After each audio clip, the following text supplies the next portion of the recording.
ቀኑ የእመቤታችን ቀን ከሆነ ቅዳሴ ማርያም ነው የሚቀደስ። የእመቤታችን ቀን ሌላ ቅዳሴ አይቀደስም ማለት ነው እና ከነዚህ ለቀኑ ይቀርማል። የጌታ በዓላት ሲሆን ቅዳሴው የሚያስተምረው ምንድነው ሲባል ክርስቶስ 33 ዓመት ከ3 ወር በምድር ላይ ያደረገውን ክንውን ነው። ቅዳሴ 14 ቅዳሴያት አሉ የታወቁ 14ቱ ቅዳሴያት የምንላቸው እንግዲህ ቅዳሴ ጊዜ አለ፣ ቅዳሴ ሐዋርያት አለ፣ ቅዳሴ ዮሐንስ ወልደ ነጎድጓድ የቋንቋ ማህጣትና እንዴት መነገር እንዳለበት ነው እንጂ ፍሬ ቅዳሴ ስንል ሰዎች ይቸገራሉ። እንዴት ሌላ ፍሬ ያልሆነ ቅዳሴ አለ ማለት ነው።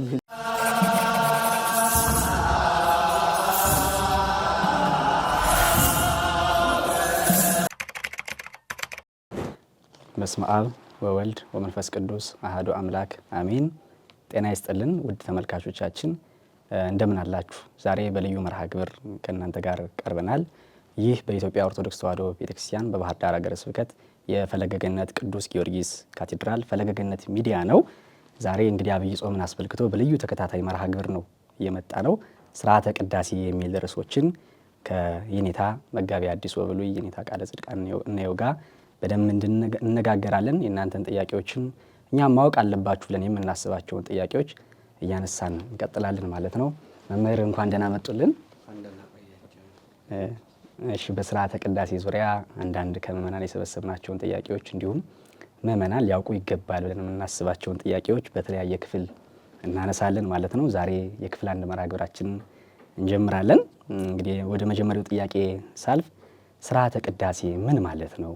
እንደው በቅዳሴ ስርዓት ላይ አንዳንዴ ጸሎት የሚመስለንም አንዳንዴ ምስጋና የሚመስለን ነገሮችን እንመለከታለን። ዲያቆኑ በተለያየ ጊዜ ጸልዩ ብሎ ያውጃል፣ ተንሥኡ ለጸሎት ብሎ ያውጃል፣ አብ ቅዱስ ወልድ ቅዱስ የሚሉ የምስጋና ቃላትን እንሰማለን እና ምስጋና ነው ወይስ ጸሎት ነው? እንደው ምንድነው ቅዳሴ የሚለውን ቢያብራሩልን።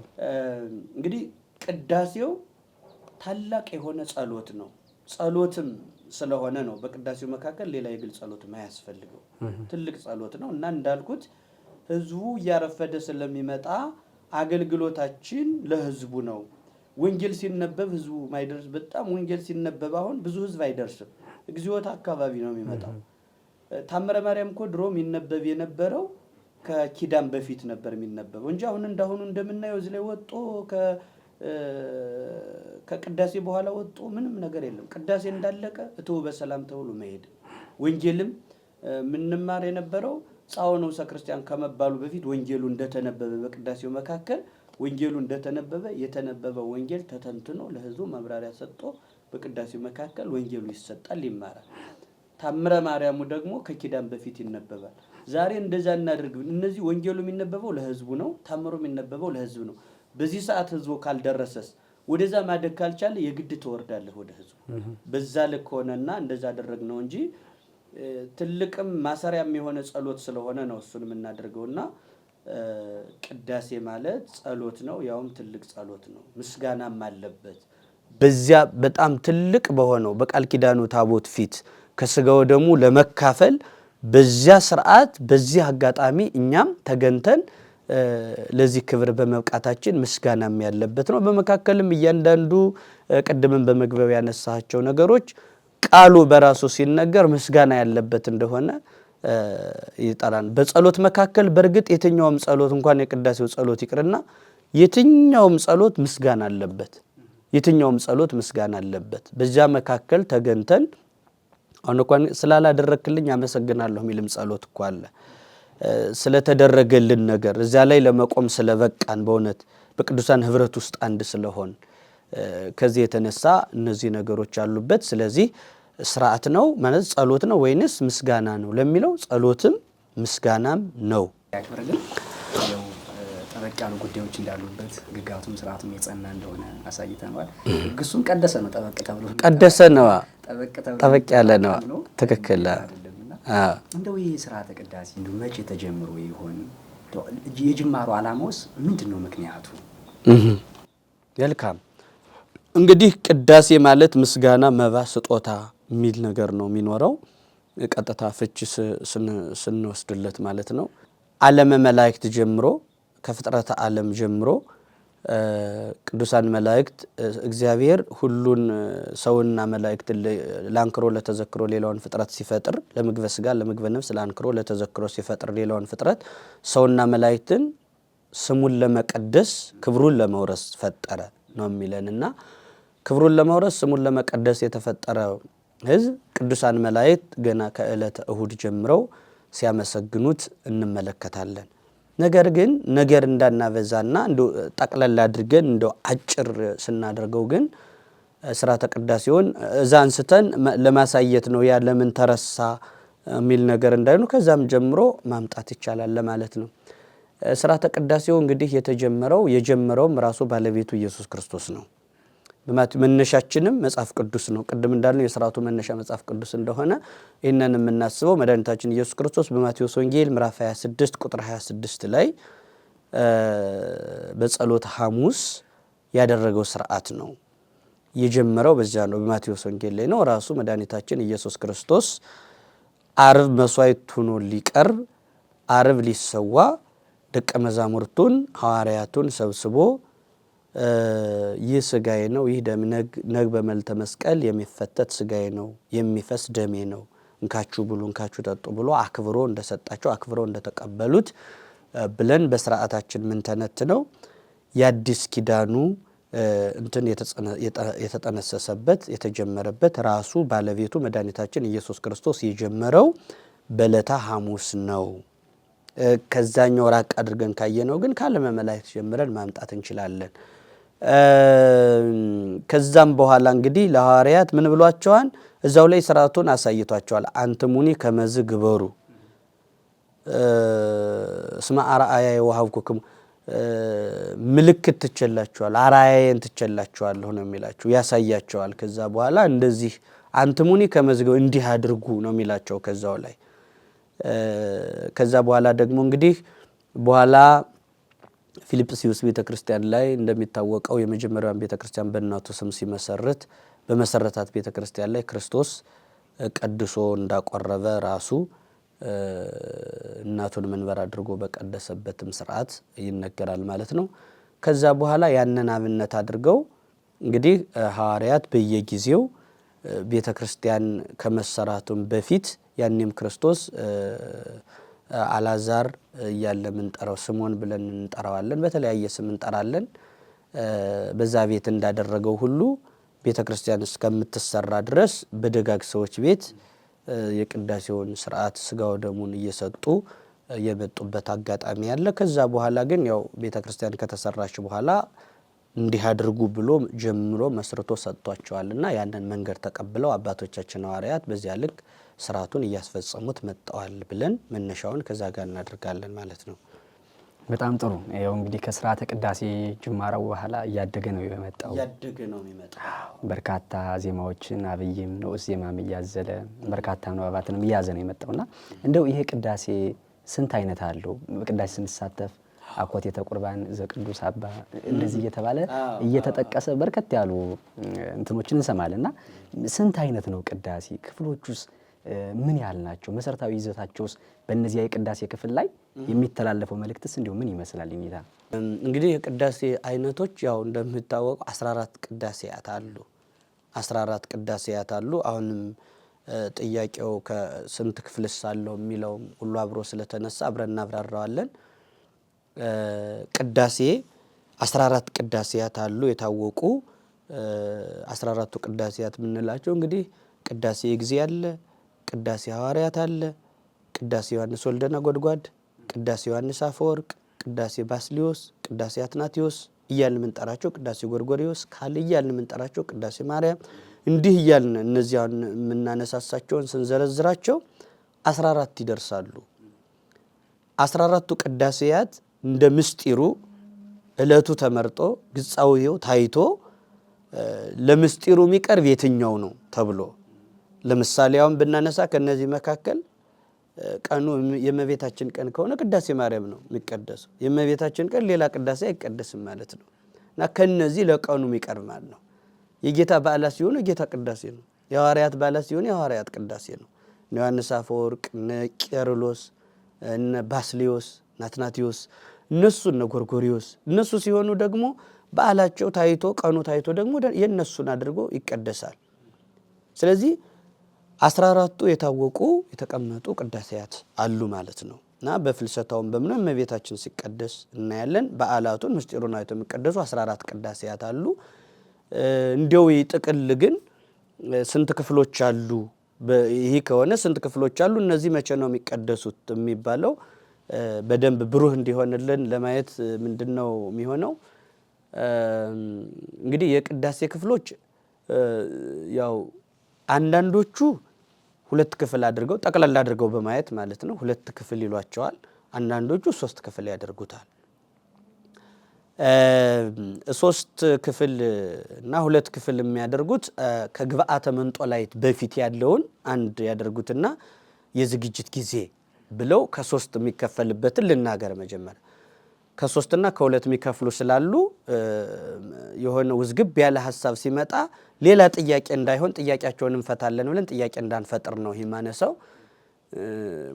3 ክፍል ስንል የዝግጅት ጊዜ፣ የትምህርትና የንባብ ጊዜ እና ፍሬ ቅዳሴ ተብሎ በ3 በዚሁ ላይ ማንሳት የምፈልገው በነገራችን ላይ ፍሬ ቅዳሴ እና ስርዓተ ቅዳሴ ወይም የዝግጅት ጊዜ ብለን ስንናገር የቋንቋ ማህጣትና እንዴት መነገር እንዳለበት ነው እንጂ ፍሬ ቅዳሴ ስንል ሰዎች ይቸገራሉ። እንዴት ሌላ ፍሬ ያልሆነ ቅዳሴ ያለ ማለት ነው የሚል ችግር እንዳይመጣባቸው ለመክፈል የተጠቀምነው መሆኑን ነው እንጂ ሂደቱን ይዘቱን አይተን እስከዛ ድረስ ያለው ምንን ይመለከታል ወደ ስርዓት እንዲህ ያለ ነው እዛ ላይ ያለው የሚል የንትን ማጣት ነው የቋንቋ መቸገር እንጂ ፍሬ አይደለም ማለት አይደለም። ሌላውም ፍሬ ነው። በቃ ገለባ ምንም የሚባል ነገር የለም። በቃ ፍሬ ነው። ግን ለመግለጽ የተጠቀምነው መሆኑን ሊረዱልን ይገባል።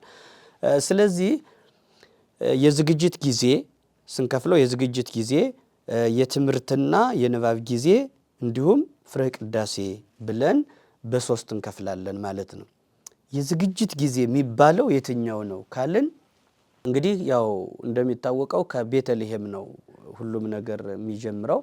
ቤተልሔም ላይ ጀምረን ያለውን ስርዓት የምንመጣበት በዚሁ አጋጣሚ በጣም የሚገርመው የቅዳሴ ስርዓቱ ክርስቶስ በምድር ላይ 33 ዓመት ከ3 ወር በምድር ላይ ቆይቷል። 33 ዓመት ከ3 ወር ክርስቶስ በምድር ላይ ቆይቷን በለበሰው ስጋና ቅዳሴው የሚጨርሰው የሚያስተምረው ምንድነው ሲባል ክርስቶስ 33 ዓመት ከ3 ወር በምድር ላይ ያደረገውን ክንውን ነው የሚፈጽመው። በጣም የሚገርም ነው። ክርስቶስ በምድር ላይ ያደረጋቸውን እያንዳንዱን እንቅስቃሴዎች በቅዳሴው መካከል ይገኛሉ ማለት ነው። አስተዋይ ልቡና ላለው ሰው ሰከን ብሎ ለሚመለከተው ምንድነው እየተደረገ ያለ፣ ምንድነው አይኖቻችን እንዲያዩ የሚፈለገው፣ ምንድነው ምስጢሩ ብሎ ለሚያስብ ራቅ አድርጎ ለሚያስብ ሰው 33 ዓመት በምድር ላይ ያደረጋቸው እንቅስቃሴዎች ቅዳሴው ተጀምሮ እስኪያልቅ ድረስ ይፈጸማሉ። በቅዳሴ በዚያ መካከል የት ላይ ነው የጀመረው? ክርስቶስ የተወለደ ቤተልሔም ነው አይደል?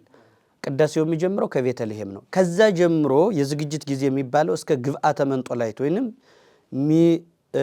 ግርምት ዛቲ ዕለት እንተባቲ ይወርድ መንፈስ ቅዱስ እስከሚባልበት ድረስ ያለው ያኛው የዝግጅት ጊዜ የሚባለው ከመናጻት ጀምሮ ከቤተልሔም መስዋዕቱን ከማምጣት ጀምሮ ሰግዶ ከመግባት ጀምሮ ወደ ቤተ መቅደሱ ከቤተ መቅደሱ ውጭ 3 ጊዜ ከውስጥ ከውጭ 1 ጊዜ ከውስጥ እንዲህ ያለ የስግደቱ ስርዓት የሚያዝዘውን ያንን ሰግዶ ከሚጀምረው ጀምሮ እስከዛ ድረስ ያለው የዝግጅት ጊዜ ብለን እንጠራዋለን። ይሄ ለትምህርት ላያያዝ እንዲመች ማለት ነው። ከዛ ቀጥሎ ደግሞ እንግዲህ ያው የንባብና የትምህርት ጊዜ የምንለው ከዛ ቀጥሎ ግብረ ሐዋርያቱ መልእክታቱ እያንዳንዱ ነገር ይነበባል።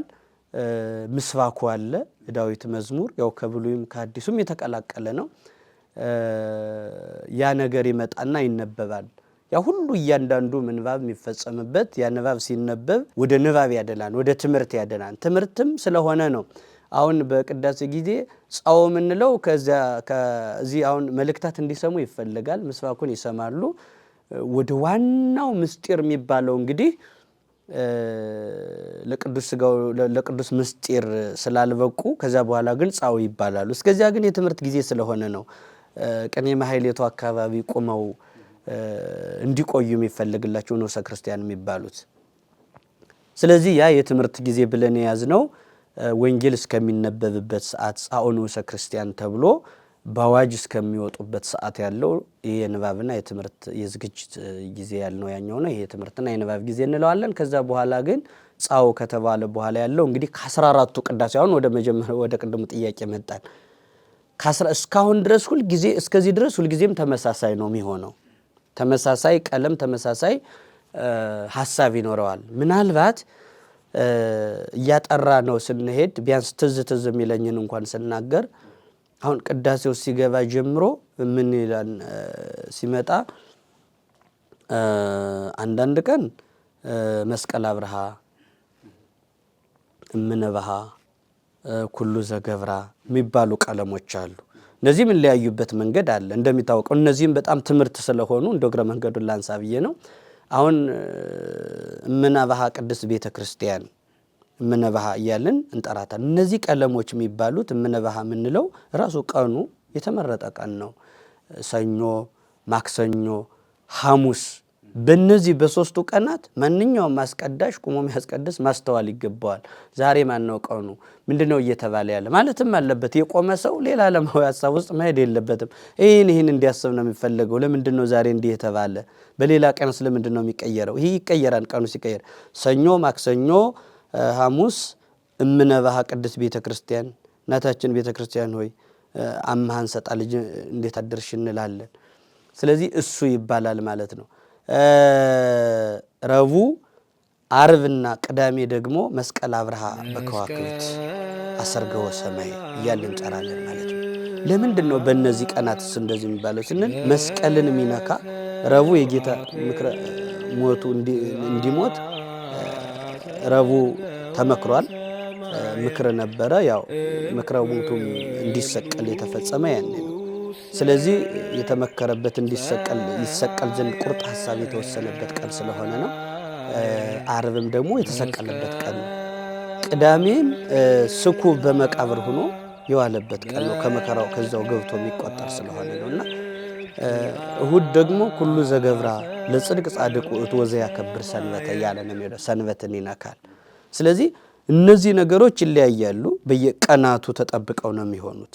ምናልባት መስቀሉ የወጣበትን ምክንያት አሁን እንደነ መጋቢት ላይ ያለውን በ27 ቀኑ ሲሆን መስቀል ሰኞ ማክሰኞ ሊባል ይችላል። ከምስጢሩ ጋር መስቀሉ ምስጢር የመስቀሉ ምስጢር የሚገፋበት ቀኑ ግጥምጥሞሹ ከተመቸ ማለት ነውና ከዛ ውጭ ግን እነዚህ ይለያያሉ። ሌላው በጣም በተመሳሳይ እስከ ፍሬ ቅዳሴ ብለን እስከ ከፈል ነው ከ14ቱ ቅዳሴ አንዱን መርጠን ይሄ እጅ መታጠብ መናጻት ከሚታጠቡበት ጀምሮ አካባቢ ያለው ፍሬ ቅዳሴ ብለን እንድንጠራው የተገደድንበት እስከዛ ድረስ ያለው ሁልጊዜም በተመሳሳይ እንመጣና ከዛ ላይ ግን ቀኑ የእመቤታችን ከሆነ ወይ የእመቤታችን የጌታ በዓል ከሆነ እንዳልነው እንደቀድሙ ከ14ቱ ቅዳሴ ተመርጦ ከዛ በኋላ ነው እንግዲህ ወደ ዋናው እንትን የሚገባው። ዋናም ፍሬ የምንለው ግን ያኛውን ይዘቱን ከመክፈል አንጻር ነው የሚለውም እንዲያዝልን እንፈልጋለን ማለት ነው። እንደነዚህ አይነት ነገሮች ናቸው ያሉት።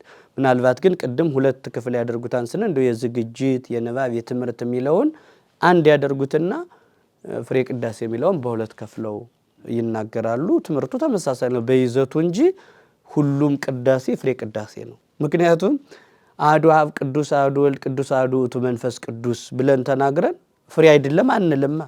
ስለዚህ ይሄ ነገር ራሱ ገፊ ሐሳብ ነው። በጥቅሉ ግን ከቤተልሔም የጀመርነው ከዝግጅት ጊዜ ጀምሮ ከቤተልሔም የተነሳው ጉዞ የሚያደርገው ወደ ቀራንዮ ነው። ቤተ መቅደሱ ቀራንዮ ነው። ቤተልሔም ክርስቶስ የተወለደበት ስለሆነ ከዛ ጀምሮ ቤተ መቅደሱ ላይ ግን ቀራንዮ ነውና ይሰዋል መስዋዕቱ ማለት ነው። እና እንደነዚህ አይነት እንቅስቃሴዎች ስርዓቶች አሉት። እንግዲህ የቅዳሴ ስርዓት በጣም ውስብስብ ከመሆኑ የተነሳ አልፈን ትዝ ያለንን ከመናገር ውጭ ሁሉንም ጨርሶ መሄድ ይከብዳል። እሺ፣ እግዚአብሔር ያክብርልን መምህራችን፣ እናመሰግናለን። ውድ ተመልካቾቻችን ዛሬ በክፍል 1 የቆየነው መርሐ ግብር ይህን ይመስል ነበር። በዛሬው መርሐ ግብራችን ስርዓተ ቅዳሴ ምን ማለት ነው? እንደው ጸሎት ይሆን ወይስ ምስጋና? እንደው መቼ ተጀመረ? በምን አይነት አኳኋን ነው ቅዳሴ የተጀመረው? ስንት አይነት አለው? ምን ያህል ክፍሎች ይኖሩታል? የሚለውን ጉዳይ ከኔታ ጋር በደንብ ዳሰናል። በክፍል 2 ቆይታ እንገናኛለን። ወስብሐት ለእግዚአብሔር።